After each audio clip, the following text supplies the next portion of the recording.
Hi everybody and welcome to the One Wildlife podcast with me, Abbie Barnes. This is simply a show about life, and as such there are no boundaries to where our conversations can take us. Along the way, we simply aim to inspire, empower, educate and uplift, exploring how we can all live our best lives every single day. Before we get started, I want to mention that this podcast is hosted by Spend More Time in the Wild, which I founded in 2016 to help individuals get outside for the benefit of mental and physical health. Over the last few years, the project has grown into a worldwide community of passionate and courageous individuals working together to enjoy the beauty of our wild spaces and protect them for generations to come. You can find out more about both the podcast and Wild by visiting www.spendmoretimeinthewild.co.uk. Don't forget to subscribe to this podcast wherever you're listening, or head on to YouTube to watch the full episode. Rory Southworth is what most people would call superhuman. He spends much of his time undertaking interesting challenges across the hills and mountains of the UK, often involving cold water swimming, freediving, skiing, hiking, trail running, cycling, and really anything outdoors. He is passionate about sharing his adventures across his popular Instagram platform, and for me is a shining light in the industry, never failing to offer an inspirational or reflective post coupled with a huge smile that leaves you feeling pumped to get up and moving almost seconds later. Rory says that sport is so intrinsically linked to my mental health that moving is beyond crucial to my happiness. The list of Rory's adventurous achievements is too long to list here, but in the last few years, he has completed 100 kilometres of English skiing, has summited all of the Wainwright Outlying Fells, run across Lancashire, finished a Virtual Everest Expedition, and completed swimming the length of all Lake District Tarns deeper than 5 metres, to name but a few. He is a freelancer and ambassador for Salamon, Speedo UK, Ordnance Survey, Rubicon Raw, and has a background in product design, putting on events for digital, creative, and tech businesses. He cares passionately about the environment, and this comes across in all that he does. And despite facing a few health setbacks in recent years, he continues to adapt and overcome, saying that comfort is being in places that give you joy. And without question, this is the outdoors for Rory. In today's episode, we're going to take a deep dive into Rory's world of adventure. So Rory, welcome to the podcast. Thank you very much for having me. How are you doing today? Good. That was an incredible intro because I think I obviously get very focused on what I've done recently and what my current projects are. And then I don't always reflect enough. I never give enough time to reflect back of some of the projects and the kind of, some of the adventures I've done. So no, that was great to remind myself of what I've been up to.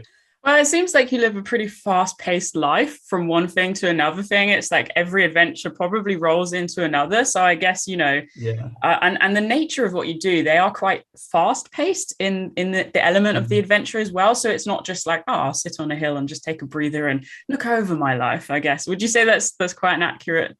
Yeah, definitely. And with the projects I do, I get very focused. Like a lot of them are quite committing, and like you can't fake yourself as a free diver. You can't fake yourself as a cold water swimmer, and even a mountain runner. Like it's hard to kind of fake those things. So you have to be pretty committed. And I get into these really deep focuses when I'm on a project, and it's hard to think about anything else other than stuff that's kind of linked to that activity. So yeah.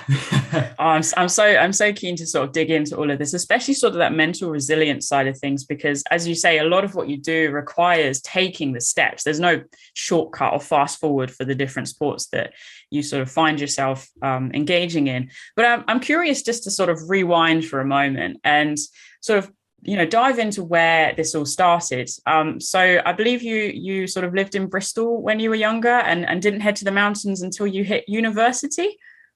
Yeah, so in terms of the UK hills, I didn't really explore those till I was, an adult and I'd graduated. But really, I've been going to the Alps ever since I was a child from quite a young age. My parents would take me to Switzerland and France in the Alpine regions quite regularly. I guess from probably the age of probably before I was even 9, I was going to the Alps at least once a year in skiing and like hiking in the hills.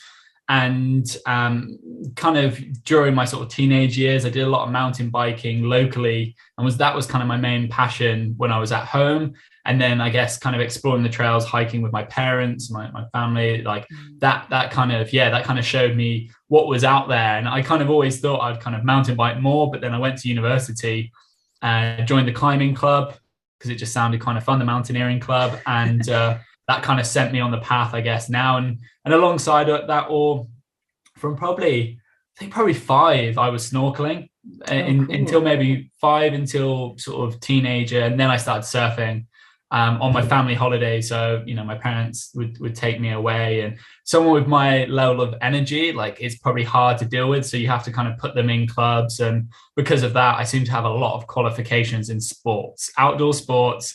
I've done a lot because my parents would just, you know, send me off to one of these clubs and surf for 2 weeks, or send me off and you know, learn to sail and things like that. So I guess I was quite exposed to outdoor sports through holidays with my family. But then also, with the level of energy I kind of have, I realize now that it's not a normal level of energy that everyone else has. But yeah, I guess because of that, I've kind of had to kind of find ways to expel that. And outdoor sport has always kind of been that for me. Did a lot of team sport when I was younger, but really, like, I guess it's more like the solo sport and that kind of thing that's, you know, I've been drawn to as an adult. I'm sort of interested to just ask, you know, whether you found school easy or not, because, you know, I can relate with the very high energy thing, and sort of sitting through the classes, doing the maths. It's like, yeah, the mental challenge was good or whatever, but I just wanted to move, you know, and that made the concentration and everything really difficult. Did that work for you? Could you get by? I was good at some subjects and less good at others, but a kind of overall not too bad. I was never in the top set, but I was only ever kind of one down from that, except for maybe some things when I was top set at school. I have dyslexia, so I've always kind of had to work around that and find my own methods and processes. But because I'm quite process driven and quite like strategic with things, once I find a way to do it, I don't really have a huge amount of problems. And because I'm so damn competitive, it's hard to hold me back too much.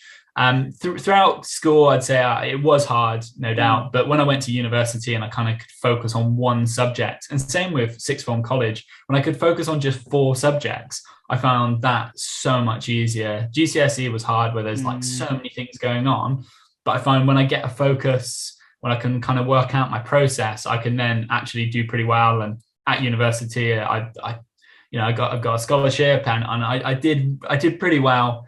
But again, it was just like, I could just focus on that one thing and get into that kind of deep focus. 100% relate to that.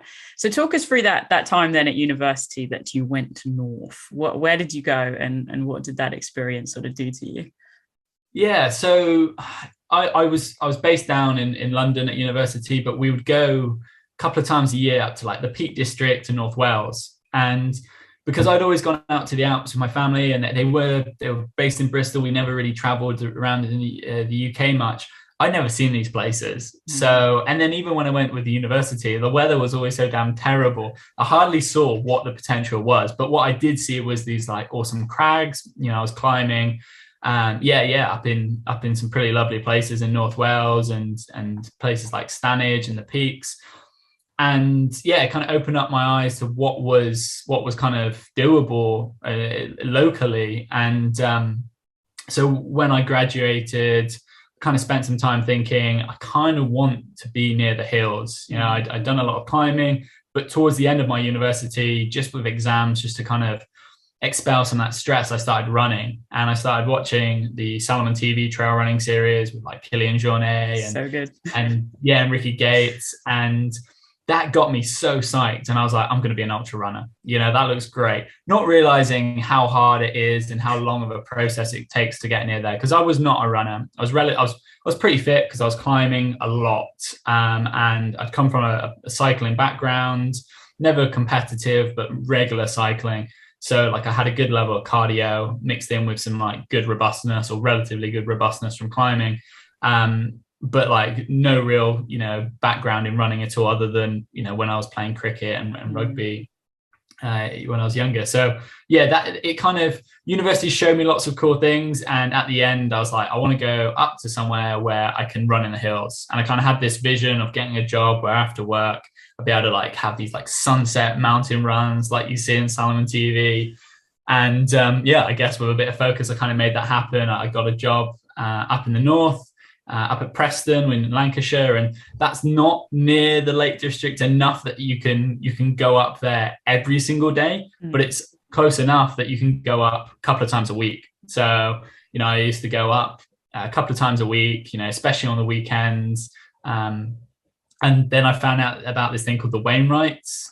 And like, that's when I started finding these lists of things that I had to complete and get really into those things. But I was, every time I like do like a new sport, because I think, like I said, with my when I was going and trying these as a kid, I'd do like a qualification. So every time I kind of do a new sport, try and get a bit of qualifications in it and just get like a good amount of experience, because I know that these things, there's consequences. There's lots of things you don't know until you know it.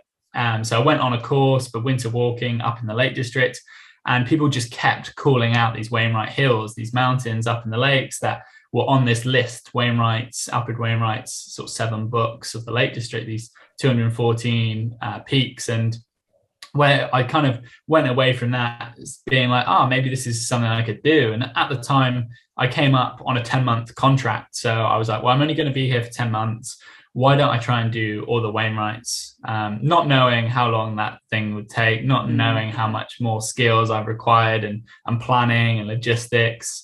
It ended up taking me 3.5 years, and I'm still working for the same company that, I came up here 10 months ago, 7 years later. So I keep getting new contracts, but I think it's that exposure to kind of seeing the kind of potential that's within the UK that's kind of kept me up here and kept me trying to do things. Much like in the intro, you said the 100K of skiing in a single season up it. In a pandemic winter season, and like people don't know how much you can ski in England. Like people hear about Scottish skiing, and I will grant you there's probably way better skiing in Scotland than there is in the lakes.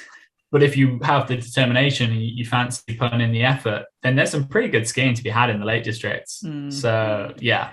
But that's what I love about the things that you sort of head out and do is you put a new twist and new perspective, I feel, on the UK landscape and the adventures that are possible, from, tackling the Tarns to finding the snow, which, most people are like, oh, snow, let's build a snowman. And you're like, right, I'm going to go skiing and ski this amount, and you make it happen. That's what's really cool. And the same with the Wainwright. So with that being sort of one of the first things that you undertook, how did you feel once you crossed them all off? Like what did that cause a sort of mental shift? Like, whoa, this is really cool.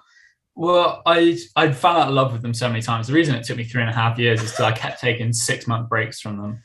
I would, it forever felt like it was something I had to do, and I was cheating on that list if I were to do anything else. And I would hate that. I just felt this pressure. And these are some of the things, and it's probably the reason why I've not done anything as big as the Wainwrights, and why I've pushed myself to be faster as like a sports person, because I don't like hiking that amount of time. It takes a long time, and it's just much quicker if you run it, or if you run it back to back. It just, and if you think about 214 Wainwrights took me 3.5 years, but doing all the outlying fells was like over a 10-day period, 8 days of actually doing anything. And just because, and I know there's only 116, but they're still quite far away, and there's 116 in 10-day period versus 214 in 3.5 years is nuts. And that's just because I worked out by then, over that amount of time as a person, I work way better if I can just focus on it and not have any distractions and just run and just do it quickly. And like you were saying, my movement's quite fast.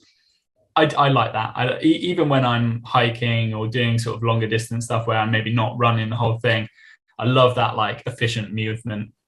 I love like my run swim stuff where I do where, you know, I'm not running fast because I've got a wetsuit in my bag, or, you know, on the way back down, it's a wet wetsuit. I've got a bunch of kit like that. I'm not going to be running super, super quick with that, especially on the terrain. And that's a heavy pack. But I love like just moving quickly, getting to a spot, getting to a high mountain tarn, swimming that, running down. And a lot of the things I've done, I kind of take inspiration from and use that skill set. And that's, you know, like I didn't just jump straight into skiing at night. Like I'd done a lot of mountaineering at night up in the lakes before I started doing that.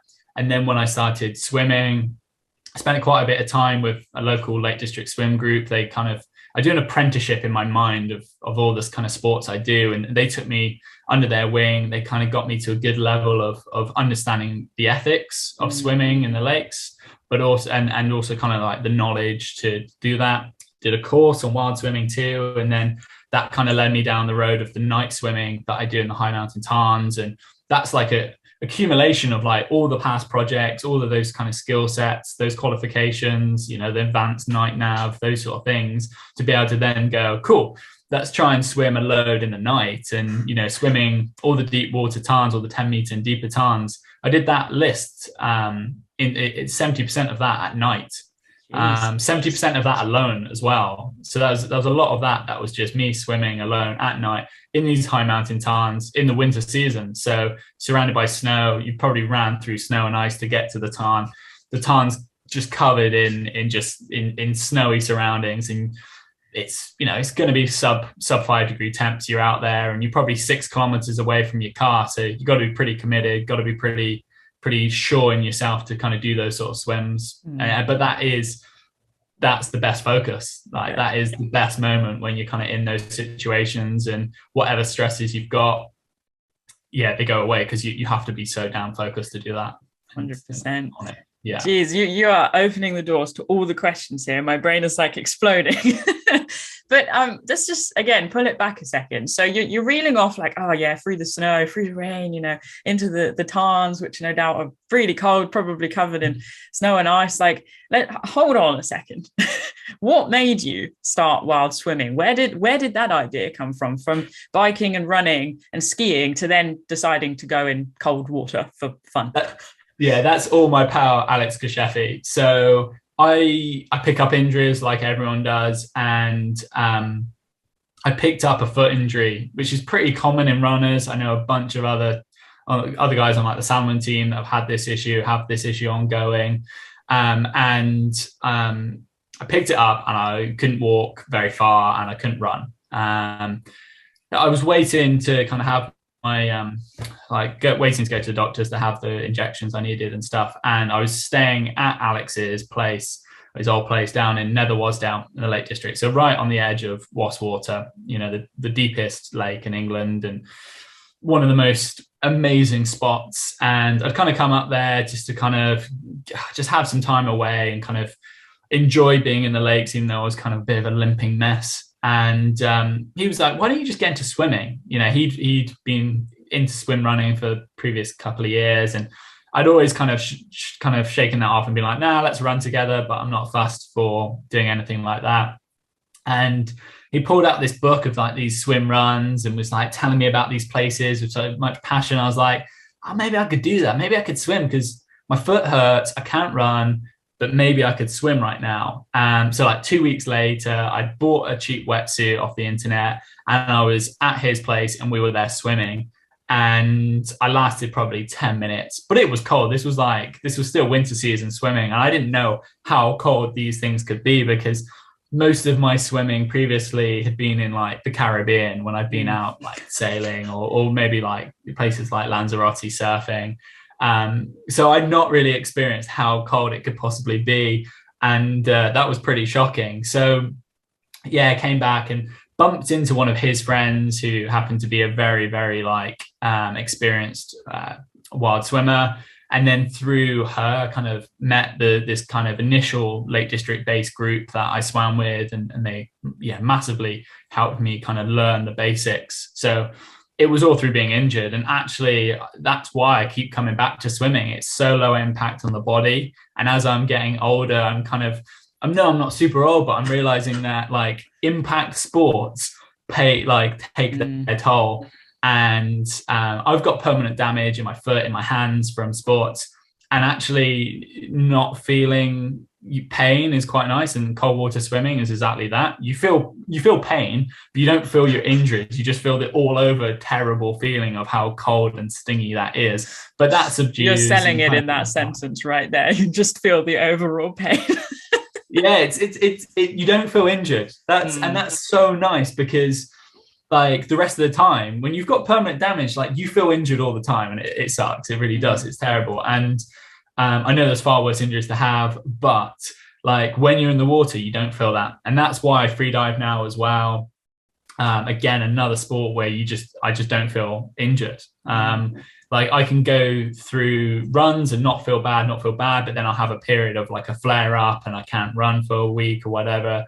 And you just don't get that with swimming. Also, I started swimming not long after I'd recovered from having a blood clot in my shoulder, an unprovoked blood clot, and like my shoulder hurt. So I was there with my hands hurting, my shoulders hurting, and my shoulder hurting, and my feet hurting. And then I suddenly find this sport when none of my body injury wise hurts, and that kind of was like, cool, all right, let's try this. Let's kind of use this as a way to do sport and feel good. And then obviously I then get hooked onto it, get super focused, and then start doing these crazy projects because I can't just sit still with it. And when I've got all this experience and all the other things, I can't not draw from that and think like, oh, I'm swimming this in the daylight with a group of people. This is great.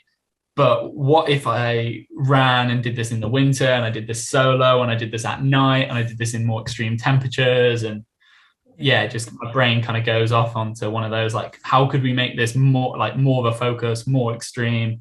As I used to do a lot more like solo climbing, and that was like the perfect focus.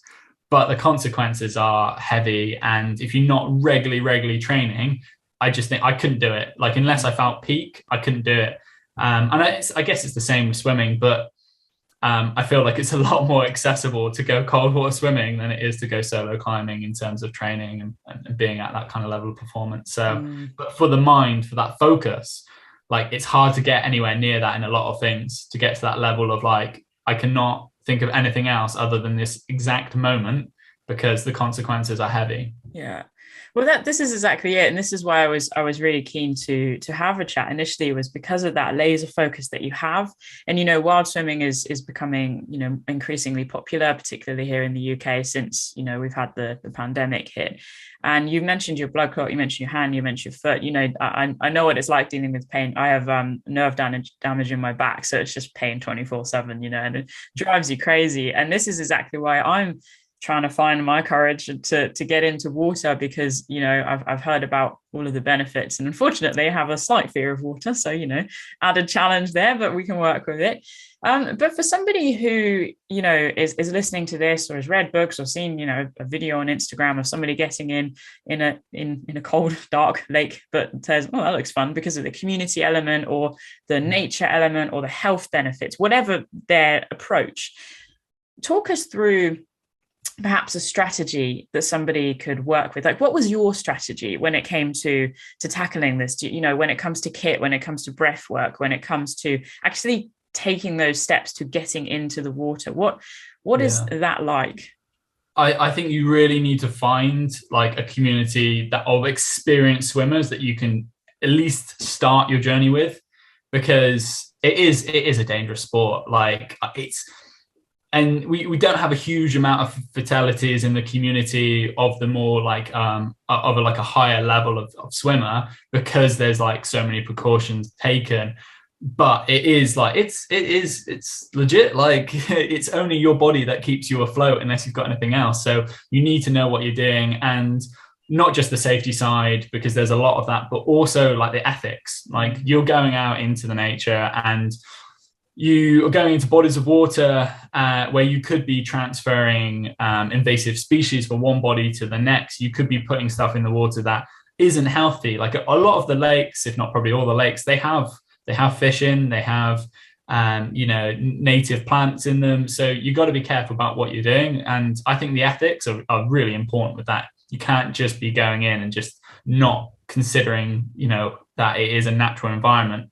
I think, and what I try and do is do an apprenticeship in every sport I do, find a group of people that can kind of pass on that knowledge, that community knowledge, but also linking you into the community with other community members that might be able to help you out at different times. Now, I've been swimming with Lake District based groups for the entire time now, but this end of this month, I'm trying to get more up to the Northeast to swim with some of the Northeast guys that have experience in different stuff, because they swim differently and they swim in different styles. And that's really important. If you need to be in the community to even know those guys exist, to learn from them. So I do try and learn from people. And then of course, I did my wild swimming workshop course thing with Susanna Swims, based up in the Lake District, who is one of the swim guides there. And that's so good, because like I say, you just don't know what you don't know. And like for me, having self-rescue is super important. Having the knowledge of what I need to do. It's the same in every sport. You just kind of need to know how to rescue yourself and the group you're with. And I learned all of that through climbing, in the climbing world, really early on in my kind of climbing experience. And I've just realized that's really important, because you do get yourselves in situations, it will happen. And I guess the severity of that situation is defined by your knowledge, experience, and luck.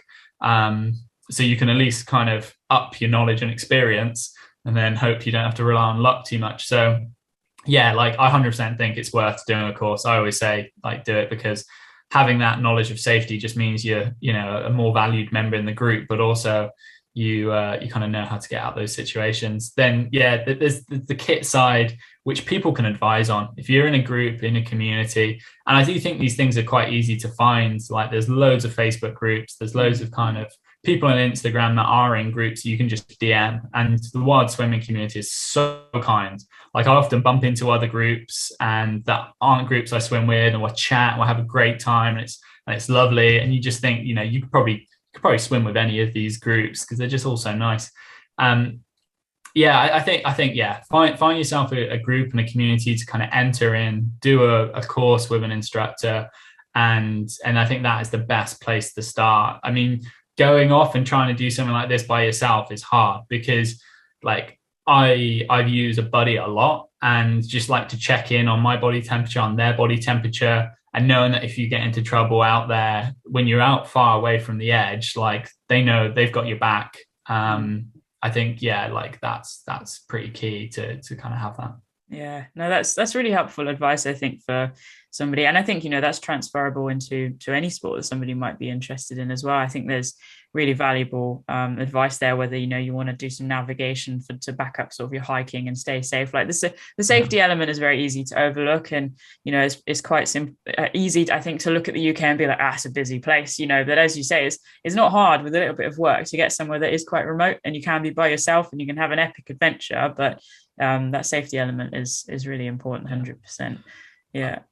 Because there's other things I do for the night swims, the solo swims, but that's I feel like that's quite far down the line to get to that point. I think one of the things is if you're gonna just go out in a swimsuit, also maybe grab a toe float. I won't ever tell anyone they have to wear a toe float, but especially when we're night swimming, it's such a requirement for people to have a toe float and a light, just for everyone else's stress. Because if I look out and where I thought you were, you're no longer there, I'm going to panic because you might have gone under. Whereas if there's someone with a toe float and a light, I can see them the entire time at night. But because, I see the photos that people have taken of me when I'm out, all you can see is a tiny light in the distance.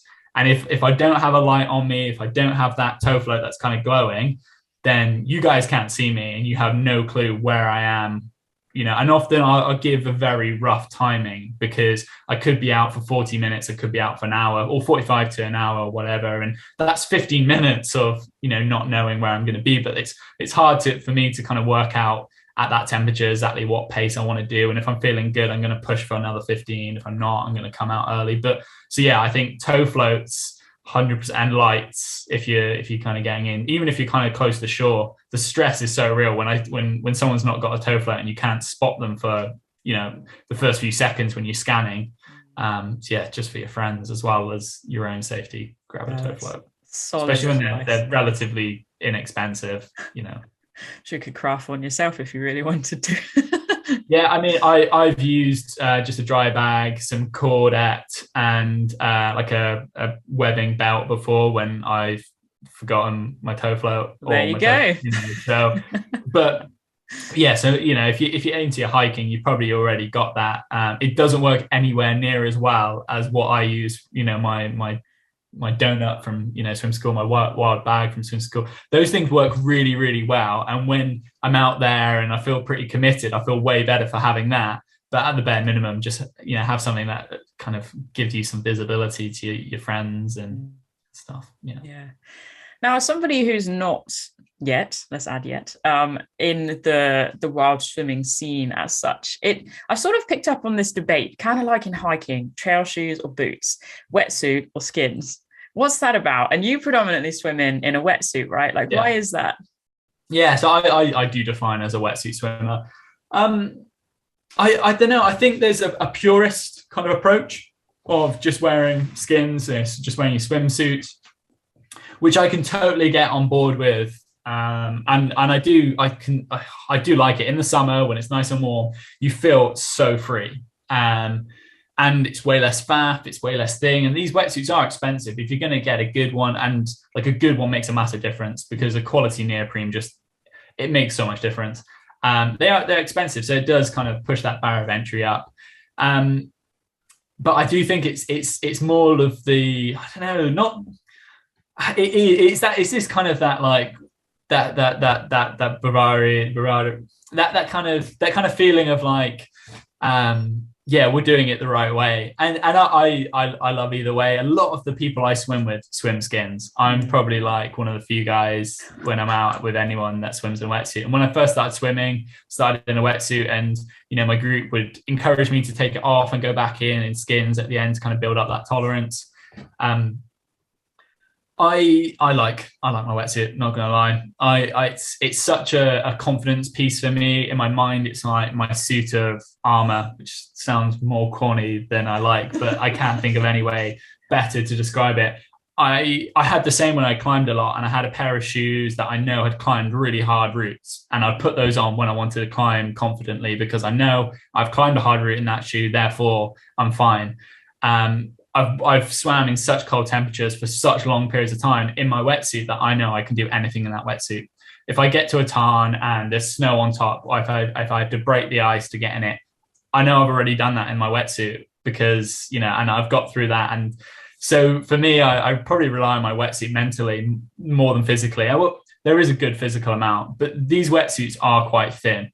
When you're in 1 to 2 degree to sub 5 degree water, like this wetsuit is only doing so much, because it's only sort of 2 mil on the arms and the shoulders and a lot of the backs of the legs. So they're thin. Like if anyone's like kind of worn a surf wetsuit, these swim wetsuits are way thinner than the surf wetsuits. So, you do, and I feel cold in it. Like it's just kind of gives me that kind of that barrier. I just think people should wear whatever they want to wear. And I encourage people in skins or wetsuit, just whatever works for you. No, that's sound. And I think it's very easy to build up affiliation with our kit, isn't it? It's like backpacks and shoes, and it's like, well, it's worked before, it's not going to fail me, until eventually it does because you've worn it to the ground. Well, yeah, and I'm in this position now where I'm looking to swim some skins more and train in skins more, and I'm not feeling confident. I feel like I've done so much cold water swimming. If I list off all my experience when I have to, pop it down for anything, there is a lot that I've kind of done, especially in the high mountain tarn scene, which is niche. I know that's niche, but I've swam all of the swimmable tarns you'd want to swim in the Lake District. Everything that has the level of quality that's swimmable. So I think anything sub 5 meters, you're going to spend a lot of time, because of the way tarns normally are formed, touching the bottom. You're going to spend so much of the time. So don't swim in anything less than 5 meters deep, because you'll spend too much time just touching it. And I've tried the 3 meter and deeper ones, and I spend so much time getting hit by reeds and, being sort of like half a meter kind of away from the bottom the entire time, and then it just suddenly dips down. That it's not worth doing. So I feel like I've swam so much that I should be a good swimmer. I've swam loads of distance now, in the cold temperatures with the Penguin Ninja set swim challenge stuff. But now I have to take off my suit. I'm like, oh, wow, this is going to be a change. I don't have that sort of reliance to fall back on of I've done this in skins, I've done that in skins. All I've done is swam like 19-degree water in skins for years. You know, it's been a long time since I've swam in sub 10-degree water in skins. I have in the past, but I've not done anything kind of notable in skins. So yeah, it does mean now that I do fall back on that reliance massively of the wetsuit mentally. Probably more than physically, because I've spent so much time in this really, really cold water recently that I should be all right. Sure. Yeah. So on that note of sort of getting into the skins and into the cold water being a bit of a challenge, are there any sort of mental internal battles that you go through in terms of getting out, you know, where, I don't know, do you ever just look outside and go, that is just awful weather, I don't want to go out in that? Or are you just like, I want to just crack on, no, nothing's going to stop me? Yeah, the weather is a big one. I expect so now I live in Lancaster. I have the ability to get out on the hills really easily. Like my local hill on the kind of North Bowland side, Clough Pike, is like an 8-minute drive from my house. So like I can go out and I can kind of squeeze that in. And I work from home these days as well, so I can kind of squeeze stuff in more easily than ever. So if the weather is bad, I'll be like, probably not. I'll wait like a couple of hours, wait till the weather window's good, and I'll go out. I do a lot in the weather windows, you know, that we have throughout a day, because it's rarely 80% chance of rain like throughout the whole day. And if it is, I'll maybe take a rest day. I do a lot where it's like I've got a window where the wind is slightly less, so I've got these 2 hours. I'll run up, I'll get my swim in, I'll run back down and be in the car by the time the wind starts picking up and the weather starts getting bad. So yeah, the more I've been doing this, the more I've kind of become a fair weather. I used to just check the weather, be like, all right, that's bad, I'll just pack on my waterproofs and kind of crack on. But these days, you just can't get, like, you can't outbeat wind, and wind's the worst. So like if I'm swimming and it's windy, I won't swim after a certain level of wind, because there's just too much chop. It's just horrid, and you're trying to breathe, and when the waves are too choppy, it's difficult. And I'll push it up to quite a high level before I'm like, nah, I'm calling it and I won't swim today. But when it is windy, that's the one thing that kind of says to me, like, maybe I cancel today. And I'll try and find spots, and I know like good ones that are kind of out the way for certain areas and certain ways the wind's blown. But yeah, for the most part, I'm just like, nah, let's call today of training. It's too bad weather. Sure. So it seems quite adaptive then. Yeah. So are you working from home at the moment? Yeah. So I've been working from home since the start of the pandemic. So it does mean that I can kind of get more training in the mornings and in the afternoons. And then I rarely go out at lunch for any training, but in the summer, I will swim sometimes at my lunch breaks in the river nearby. It just runs too fast in the winter. I swam last February. I swam 7 days in a row, swimming a swim run every day from my house. So like running a different route and then swimming a different section of the river on like an A to B every day bar one, because the river was so flowing that I could not do an A to B without getting hit by debris. That just made me hate river swimming even more in the winter, because you're kind of battling with the problems of loads of runoff of the fields, the water runoffs in the winter. So the water quality is terrible in the winter at best anyway, but then it just runs so fast. I like my kayaking, I like my paddleboarding in the river, and I don't mind the rapids.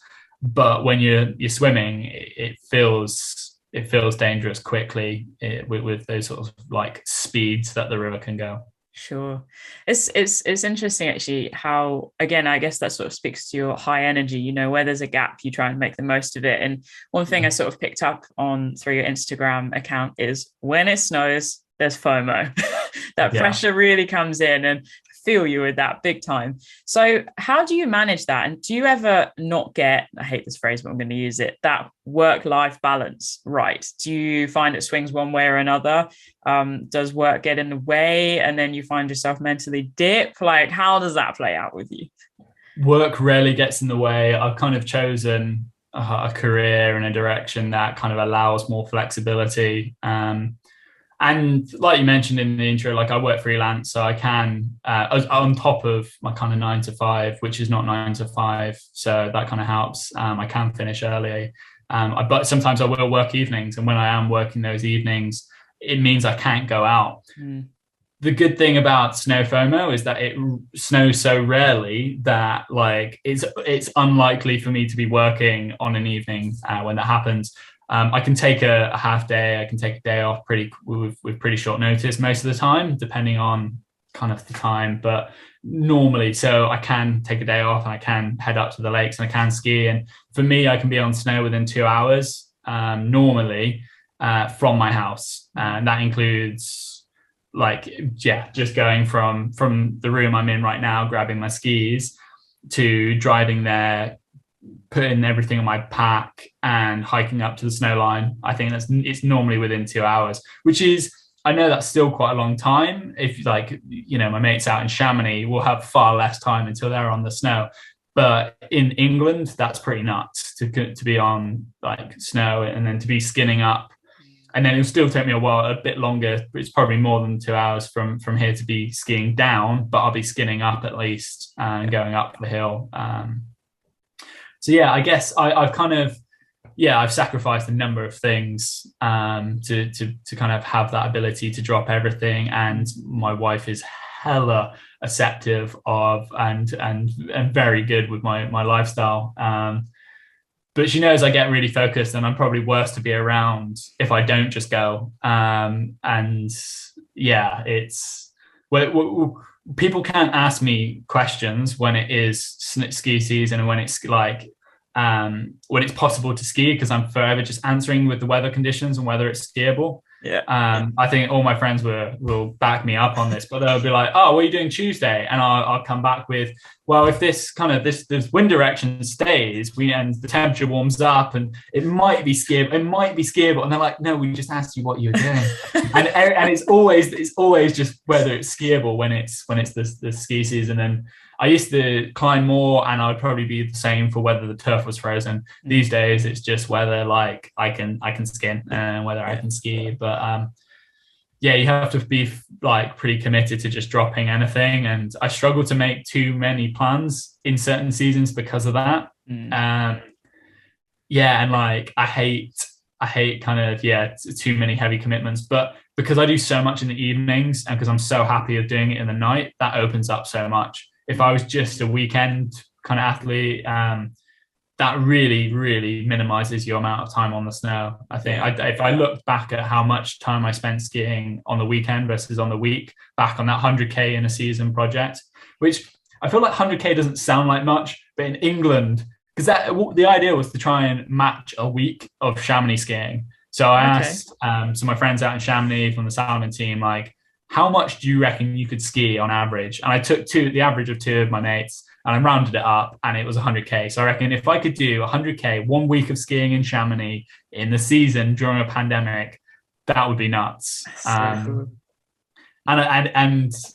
just had to dig deep on some of those days, because not only does the snow melt really fast in England, and I was skiing on stuff where I'd be out at 5 a.m., ski for a couple of hours and it's melted, and you can't, it's unskiable by 10. So you have to 10 a.m. you stopped. You'd ski from the car park, but then you would be walking down the hill because there's no snow by the time you get back to your car. It's nuts.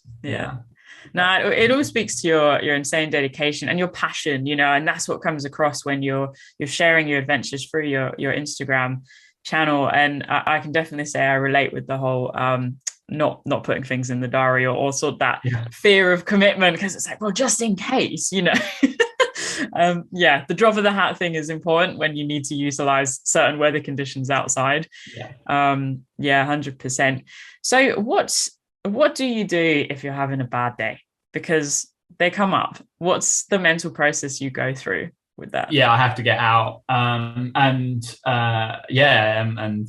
Bea knows, like my wife knows, she's like, she'll push me out, like, because normally I'm aware of it, and like I'll do something about it, and like if I know there's like a high stress kind of week coming in, I'll make sure I kind of fit in stuff. And even if it's just a road run, I should say just a road run, because I like road running as much as I downplay it. I do like road running. But that's like the easiest thing for me to get out to, where I can just run from my door. But everything like has its kind of value in my mind of like how much it'll help me. And a mountain run is always like one of the best. You know, a high mountain Tarns swim, really cold, is always good. And I just need to kind of work out what I need to kind of get me feeling a bit better. And I think the cold water swimming's pretty high up there for doing that. And whether that's just kind of driving, it takes me about 35 minutes to get to Windermere to be able to swim there, driving to Windermere, getting in the water there and getting a swim in. And it's almost like a factory reset. Like you spend half an hour, 45 minutes in 6-degree water, you're going to come out feeling a little bit brand new. And I think and it's, you push yourself hard on a run in the morning, and you're like, oh wow, I feel great. I mean, you probably have to, it takes a while to probably get to the point where you feel great to be able to do those things. I do understand that, and you can't just jump into running fast fives and jump into running like swimming distance in cold water. But like, I guess it's all proportional. Like if whatever your kind of ability is, if you're kind of going into quite a hard training run or whatever. And I guess like training runs probably not a great way to describe them, because they're just runs, they're just fun runs. I'm rarely training for anything super specific, and when I am, there's still fun runs to get there, I guess, because I'm never super competitive in my times or anything like that. But I guess just putting the answer long-windedly has been just putting into place, making sure I'm doing sport. Things like the free diving and the cold water swimming has helped more, I think, than when I was just running, because there's a lot more focus on like breath work, and especially in the free diving, like relaxation. You wouldn't find me before just like led down on my sofa with the fire on, kind of trying to get my heart rate super low through breath work and like relaxation. Whereas now, because I'm like, I could probably dive a bit deeper, I could probably go a bit longer if I just kind of take this time right now, with my heart rate monitor on, just to use my breath work, just to get me so relaxed and get me into those kind of low 30s, high 20 beats per minute, and just be like so relaxed. But you then can't take a picture of your watch with your heart rate, because you then move and then it jumps up to like 35, 38. But I think kind of having more focus and more relaxation sports as well in the arsenal of what I do and in the rotation kind of definitely helps. No, I see that. You touched on something there, which is something I struggle with. When your passion is sort of your work, getting outside is training as much as it's good for you, for your mental health. Is like, it's fun. It's the time to be with your friends and your family. Like, do you ever find things get a bit mixed up and you don't know what you're going out for? And then perhaps people around you don't understand sort of where you're up to and what you're doing, because they think, oh, this is work, but actually no, it's friend time. Does that make sense? Yeah, definitely. And because a lot of my contracts are not just for like one piece of work, it's for like a longitudinal project. So because I do long-term projects or few months, like the current work I'm doing with Speedo is a 5-month project following my Penguin Ninja Polar Bear Challenge. So I'm doing that challenge for me, but it's also work, because it's my freelance work. If I don't complete that, I don't get paid, and that's like my business. So there's that, and that does rear its head up, and that does make things hard. And I put more pressure on myself for doing these things sponsored or doing these things as paid work or whatever it is. And it's kind of it's a blessing, because it allows me to have this income and kind of do things that I probably otherwise wouldn't be able to do, and on a different platform and on a different level. But it does add a heck of a more stress, and it is considerably more stress, pressure, and I definitely feel that impact, and I probably then train more to kind of counteract that. But so no, I do feel that. And I definitely wouldn't say I mastered this. In fact, I'm pretty sure, B would say I've definitely not mastered this. Yeah. So, but I think, I feel your pain, and if at the moment my answer is just to keep training and train harder and keep trying to do what I do. Yeah, it's almost navigated day by day, isn't it? Really, like, okay, what's coming up? What do I need to do? How's this going to fit in? And then everything else, like the life stuff as well. So yeah. But I think also, like, because there is that pressure, it does allow me to focus in harder and work harder for it, that I otherwise would maybe be a bit more relaxed about. Because things like when I said about the Wainwrights, that took me 3.5 years. And then when I did the Outlying Fells, that was sponsored work for SEAT, the car company. It took me 10 days. You add a partner onto a project, and it suddenly then becomes something you absolutely have to complete, and there can't be anything goes wrong. That pressure, that focus, that allowed me to bosh that out pretty quickly. I like I was saying earlier, like I finished all of the set swims I had to do for the Penguin Ninja Challenge. There's these 10 swims at certain temperatures. I did that in the first half of the amount of time you're allowed to do. You've got 5 months to do all of it. I did it in 2.5, and probably partly because I was focused, but on doing it, and I was enjoying it. But also when you know that like there is a partner you're doing this with, you kind of have to get it done. And I'm forever worried that things are going to change, lockdown situations, just get an injury, pick those things up. Like I wanted them done, and added that level of stress, that level of focus did mean I got it done pretty quick. And now for the project, all I have to do is swim 3 kilometers a month in total for the next 2 months. And I've been swimming 8 to 9 kilometers a month anyway. So the 3K a month should be pretty manageable for the next 2 months. Like there's the added stress, but there's the added benefit that comes with that for me as someone that works in the way I work. Are you afraid of anything? Are there any sports that just don't resonate with you? Falling. Like I tried last summer to be a better cliff jumper because I really hate falling, and I met up with some friends who are part of the Northern England cliff jumping crew, they're a big group, and they helped me. And actually I'm much better. Like I'd struggled jumping 2-3 meters into the water before, and I've definitely, I did 7 meters was the highest jump I did when I was last out with them, which I know for most people they're going to be like 7 meters is nothing. And I've probably jumped that before on like an organized co-steering thing. But I think there's a lot more difference when like there's no one at the bottom telling you exactly where to go, and we're all wearing buoyancy aids and helmets, like when you're trying to do that, and when you're trying to put spins and stuff into it too.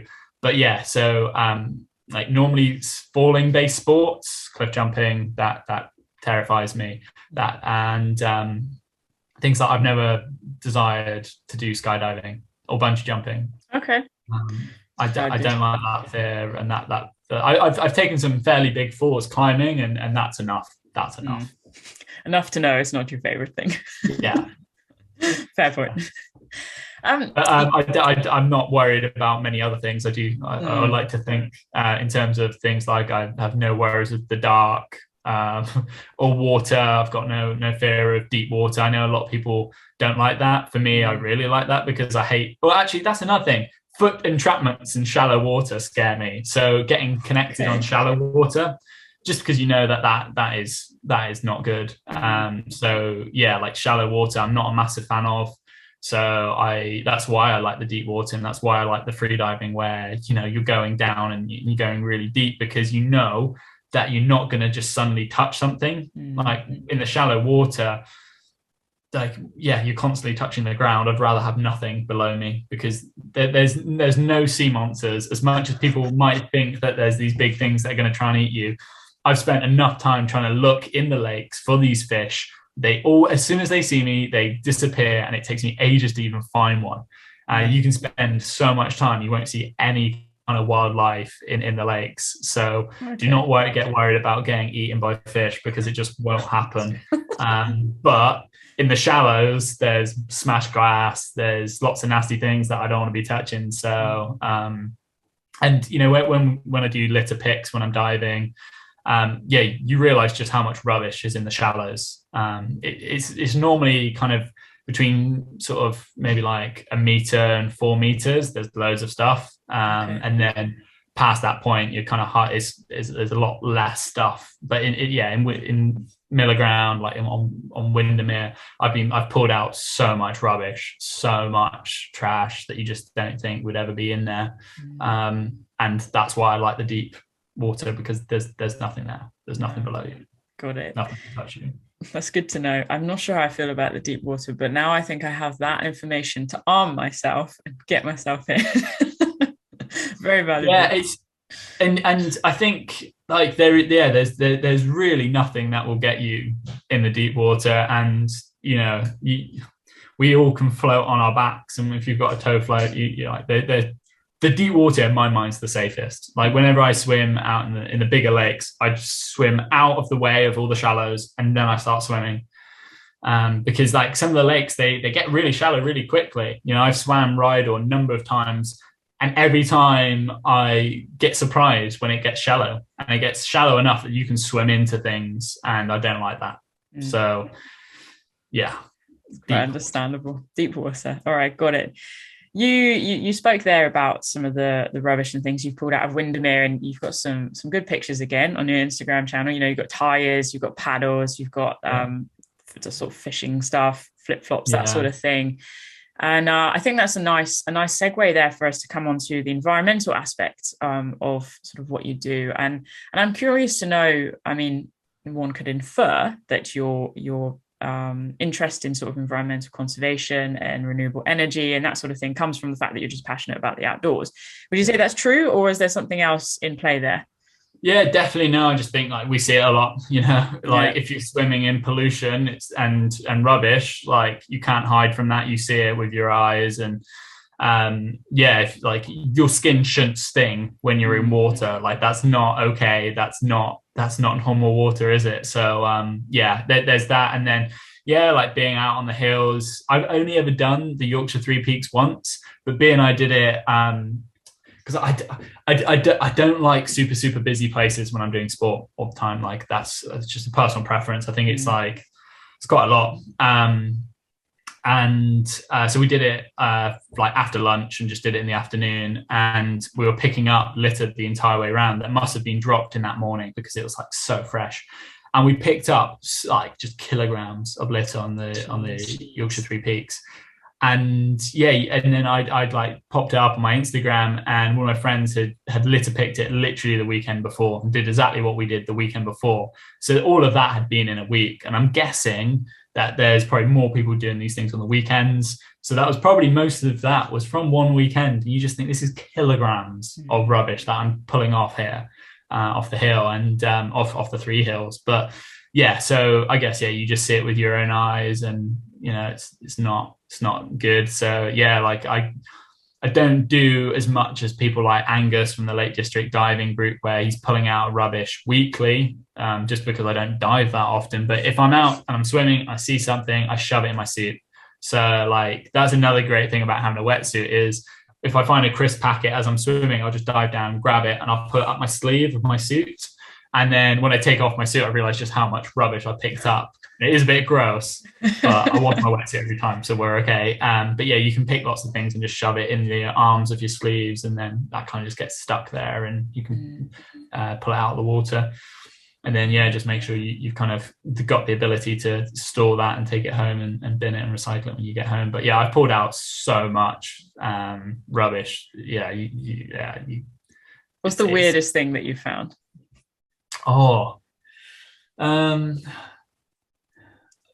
I don't know weirdest, but I've pulled out so many masks and snorkels. I've just swim goggles. I've just been kitting all my friends out with new snorkeling masks, because I just keep there was one point in the summer where every single dive I did, I pulled out a pair of goggles or mask, at least one. Wow. I pulled out 5 one day. I think that was in Grasmere. And it's nuts. So it always surprises me how many people lose their goggles and snorkeling masks and like dive masks. You always find lots of underwear, which is never nice. Lots of one shoe flip flop. I think, yeah, and then paddles. Like you said, I pulled out 2 paddles when I was last diving at Windermere, cleaning up. Yeah, I never find any of the cool things like Angus finds, like phones and watches and jewelry. It's very much Lucozade bottles and towels. Proper rubbish. Yeah, just general rubbish. No, I don't think I found anything that interesting, to be honest. Maybe one day. Yeah. Like a Roman coin or something. Yeah. That'd be cool. So a lot of your adventures at the moment, sort of as we begin to wrap this up, are centered in the UK. And that I just think that's awesome, because again, it's really portraying the breadth and depth of the different landscapes that we've got going on here and things that you can do. But do you have anything on the card sort of internationally that you're working towards, anything that's like ticking away inside, like, I want to give that some attention? No, because it's intentional that my projects are UK based. Like when I moved up here, I really fell in love with like the UK adventure scene, and specifically probably more England. Like I know I've done a bunch of stuff in Scotland, but I really love showing off like England. At the moment, I'm still working my way through all the Nuttall, so all the peaks that are over 2,000 feet tall in England, and I'm 82% of my way through that. And I kind of put that on hold over winter so I could focus on the swimming more. And to be honest, it's just so much nicer when you're running in t-shirt shorts. And I was enjoying those so much, because it was taking me to places where I wouldn't normally run. I ran all of the Nuttalls in the Yorkshire Dales. Started my way through like the North Pennines and things like that, and I just love England's hills and waterways so much that I probably will get back out to the Alps to ski, just because it's just not comparable, is it? Like the skiing in the Alps is just considerably better. As much as I rave about Lake District skiing, you're basically just surviving for majority of the time. And I forget like how good I can actually ski when I ski on slopes that don't have grass on them, poking out, and I'm not having to jump over rocks and step over so many rocks. So I probably will head back out to the Alps at some point, but I don't miss abroad. I very much love what we've got here, and maybe a dive trip abroad could be nice, because as much as I love the UK, like it's cold. I was diving on Sunday in 6-degree water, and you just spend the entire time not being able to feel your fingertips, your toes, and just feeling cold. And that's quite hard to relax yourself when you're feeling that cold. So yeah, but no, I'm just going to enjoy England. Stick with the UK. Love it. So final question then, before we jump onto our 10 quick fires to finish off with. What sort of advice or tips would you give somebody who, has perhaps over Christmas been given a map of the Lake District or somewhere up in Scotland or the Peak District or Wales, and they want to take their first tentative steps into spending time outside? Where would you steer them, and how would you encourage them with that? Definitely find someone that's more experienced than yourself to learn from. There's always so much you can learn, and so much that you probably need to know.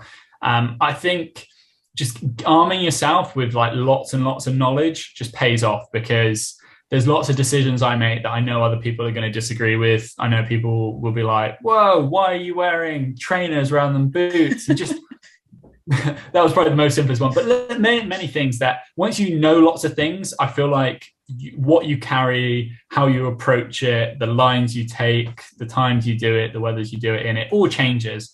And actually just like knowledge beats everything. Obviously having great kit from brands like Salamon and such, and your Ordnance Survey maps, that will make a massive difference.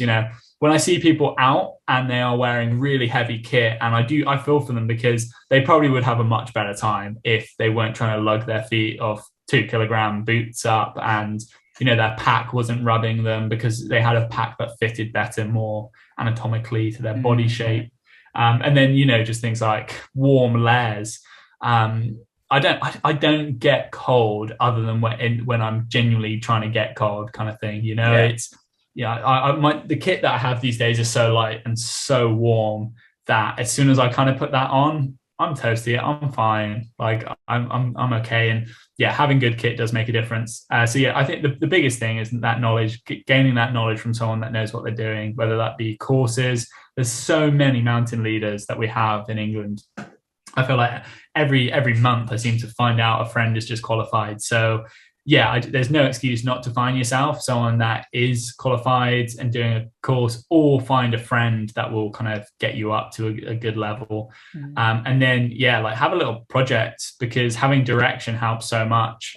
So things like that for me was the Wainwrights. I learned so much doing that, like, because yeah, you just can't not. You spend your time doing 214 mountains, you're going to learn a lot over however long that takes you. You're going to come out much more experienced. But whatever that is, however kind of big or short that list is, even if it's just doing kind of like the Yorkshire Three Peaks separately, doing a peak at a time, you're going to learn a lot about what you haven't done, what you have done right, and then yeah, kind of reflecting on what worked for you and what you might need to know. But yeah, knowledge beats everything, doesn't it? That's it, man. Knowledge. Arm yourself with the facts. That's cool. And then head on out and have some good adventures.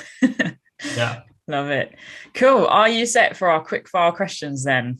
Yeah, let's go for it. All right. So first question is, what was the last book that you read and loved?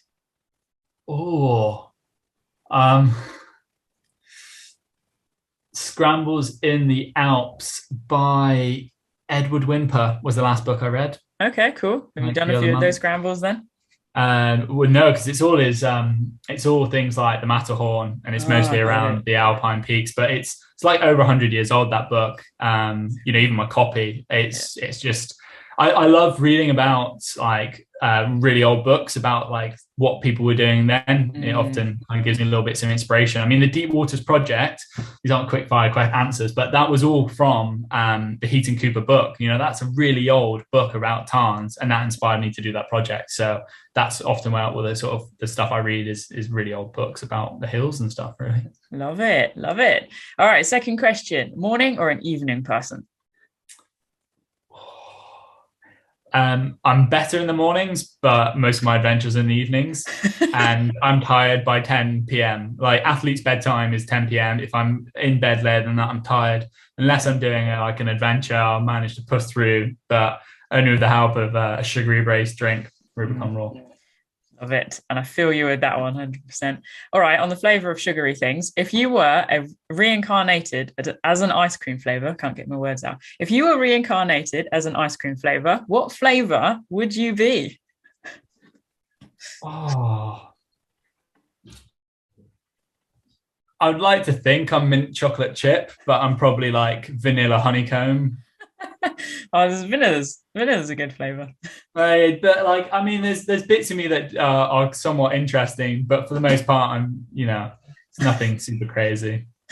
All right, if you say so. I'm going to stick with mint chocolate chip just because there's some good bits, some good extra bits that you might not expect, but then for the most part, I'm minty fresh. Love it. What did you want to be when you were growing up?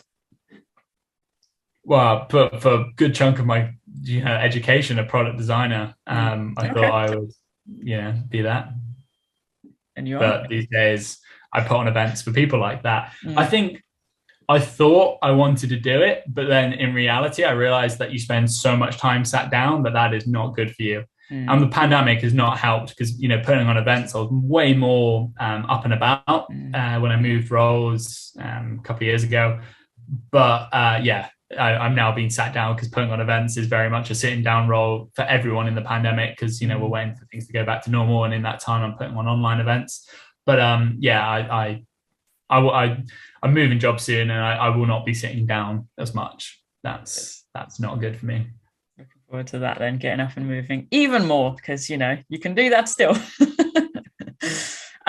What is your most unusual talent?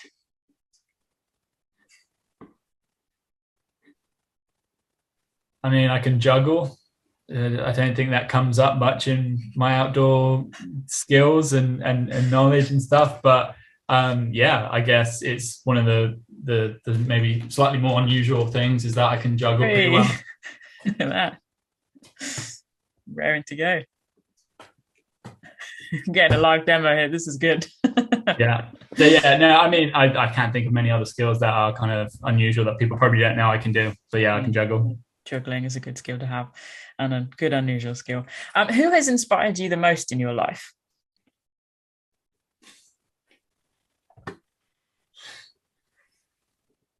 Oh, in my life, I mean, I get inspired by so many things. Like there's little bits of inspiration that I take and I will add up.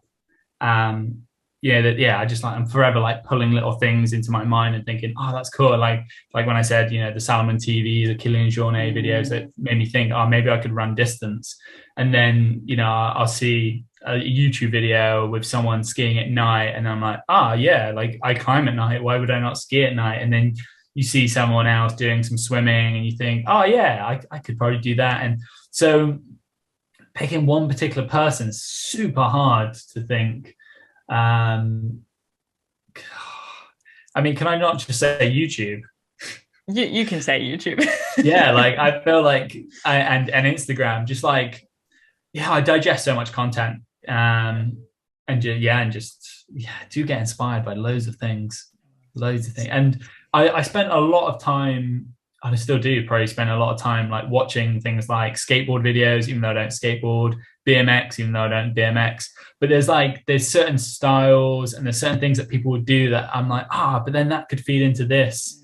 And I guess, like I still think in the way of a designer thinks, when you spend that much time at design school, like you pull inspiration from lots of different places. But I try and that's why I'm reading books that are 100 years old, because if you read all like the relevant books, the new books, then they're a bit too fresh ideas and it's hard to like pull anything from it other than that. But you read a book like that and you think, why don't I do this or that? And although like some of the books recommend ice skating in the Lake District, and I haven't seen a lake fully freeze over in my entire time up here, but apparently 100 years ago they all used to freeze over other than wasp water, so can't pull too much inspiration sometimes. But that's it. There's definitely something though about finding inspiration from other people who are just inspired and passionate as well.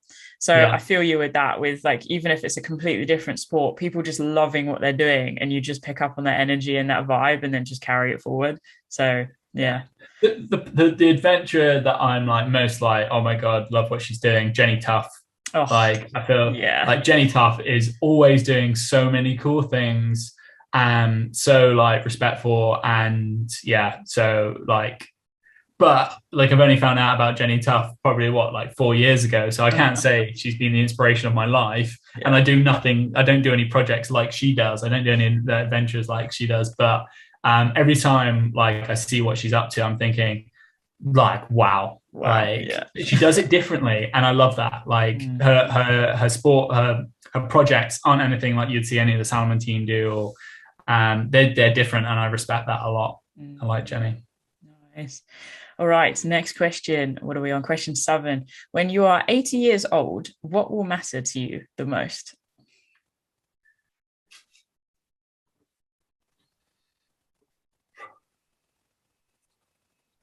I really hope I'm still able to move, and like still, people ask me like why you can find joy in night sports, and it's the movement, because I can't see anything. If I'm swimming at night, I can't see anything. Like I might look up every 8 strokes and see a light in the distance and hope that's my light, but I can't see things. When I'm running, I can just see a little bit of what's in front of me, but it's the movement. And I really hope whatever movement I'm doing when I'm 80, I hope it's good. My mum is still a very good like yoga athlete. I don't know what they call them, yogis. I know she's nowhere near 80. She's nowhere near 60, but like I'm hoping I follow in her footsteps and able to be anywhere near the athlete she is now. When I'm getting older. But she's had to adopt massively her kind of sports over the years, as your body ages and you realize you can't keep lifting the same weight she used to lift and things like that. So I think that style of changing sports is definitely going to continue with me, and having that kind of range of sports that I can pick from. When I'm 80, I'm just hoping I can move. That's it. Yeah. Okay, next question. It's a tricky one. What is your favorite food? Going in deep now. Yeah, I really like a pasty. I don't Oh, eat them okay. super regularly, but there's something about like a really nice pasty that it's got like all your veg, it's got your pastry, it's got your fats, it's got, with some gravy too. Yeah. Doesn't need to be that great quality gravy, but the pastry needs to be perfect. Yeah, good pasty. Good pasty. I like that. We're close to Linton, Lynmouth on the coast of Exmoor, and there's a pasty shop there with the best pasties I think I've ever eaten. So come highly recommended. This one I see how you get on with this. What is your favorite outdoor space? Can I just say the Lake District? You can just say that. I Yeah, perfectly I, accept I that. love the lakes. I know I've spent some good time in Snowdonia, not as much as probably a lot of people, but I've spent time in Snowdonia. Yeah, and I know there's many other places, but when you're like here for the mountains, in England, you're like you're kind of limited. But yeah, I just love the lakes. It's just the vibe of the communities that do sport in the lakes are just so welcoming. So welcoming, so lovely.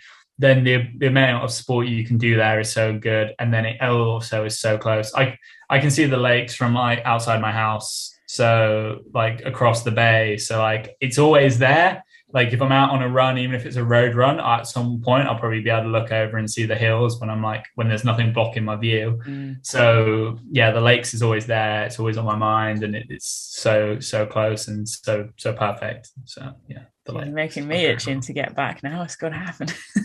So good. So good. All right, final question. Are there any catchphrases or mantras that you live your life by? I'm sure like my swim crew has loads of points that I like and quotes that I say and I repeatedly say, but I don't know, they just kind of come out.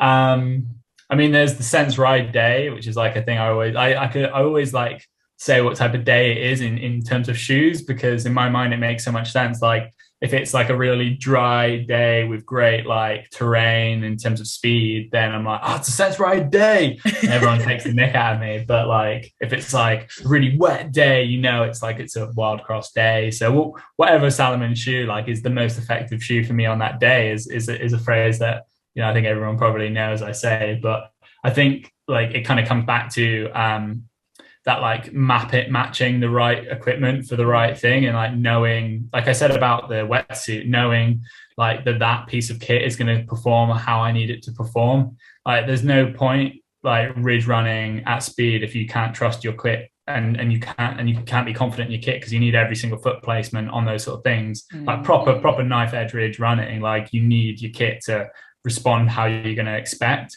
Like I take like quite a bit of focus in making sure I've got the right kit, because you don't want to slip off, you don't want to fall off, you don't want to slide, you want everything to perform exactly how you expect it's going to do. So yeah, I guess my friends take the mick out of me for saying what type of shoe day it is, but it kind of all comes back to like having that kind of mental trust in your equipment and knowing if you've got the right equipment, I'm going to be all right. Yeah, no, I love that. I think that's a cool note to end on, actually, is, I don't know, just gearing yourself up with the right stuff. And then, also I think it's that awareness of the day and what's going on. So it's sort of being in the here and now and the present too, which is cool. Yeah, especially when I can't help but answer with what the weather conditions are when people ask me what I'm up to. That is amazing. I find that great. It's like everything like makes so much difference, in the hills it's so much like more important. And I want to know all the wind speeds that are going to be happening at all the different elevations. Yeah, whether I'm swimming or whether I'm running, whether I'm skiing, whatever. I need to know what those wind speeds have been and what wind directions days before I even ski, to know where the snow is going to be deposited and where those like good patches of snow are going to be and where they're not. So the weather is like so important to be like an English based. I know it's important now everywhere you go, but like we don't have the amount of snow to kind of mess up your kind of you have to be even more accurate, you have to be even more on it with it. So but in everything, like I said, I don't like swimming. I'm not going to be on a ridge if it's 40 miles per hour wind. I'm not going to be swimming if it's 40 miles per hour wind, and I need to know where that wind is or what elevations. If you're swimming a ton 500 meters, or you're swimming a lake at 100 meters, it's less. It's you need to know. What is your go-to weather forecasting app? For the Lake District weather line. Yeah. Because that is a Lake District specific one. In the winter, they have snow reports and assessment reports on Helvellyn. So you get the best information. They also pop up pictures. But I also use the Rays ski lift webcam to know what the snow conditions are on Rays, and I kind of know if it's like that on Rays, what it's likely to be from history, like where it'll be elsewhere. But yeah, the weather line gives you like valley level temperatures, wind speeds, up to 900 meters in sort of 300-meter progression. Got it. This would be useful. Yeah, that's very helpful. Yeah. Well, Rory, listen, this has been an awesome chat. It's been really great to just hang out with you and hear about sort of what makes you tick and get out there and how you sort of overcome your obstacles. So thank you so much for sharing everything you've shared today. And hopefully we can actually get out in real life quite soon. That'd be really cool to hook up and head out for maybe I'll have a dunk, see how far we get in deep water. Deep water, yeah. Perfect. Excellent. Yeah, thanks so much for the opportunity, and yeah, great catching up. My pleasure. Take care. Bye now. Thanks so much, guys, for tuning into today's episode. Rory has given me a real kick, and I'm sure you're feeling exactly the same. Now, maybe getting outside into water might not be your thing, but just outside in general, whether hiking, biking, running, or something else, there's so much for us to explore, and there are amazing communities out there to get stuck into as well. Now, as Rory wonderfully articulated, head on to Facebook if you're on social media and search for groups local to your area. Head on to meetups, join the Ramblers Association. There are so many opportunities right beneath our noses.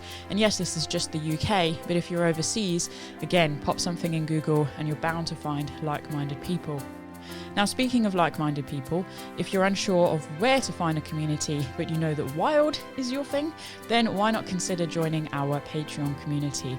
So we are both on and offline, and you can find out more at patreon.com/spend more time in the wild. Many thanks to Rory for today's episode, and if you're interested in following his adventures, the best place to check out is his Instagram platform. His handle is quite simply his name, Rory Southworth. Enjoy, guys, and until next time, stay wild. We'll see you soon.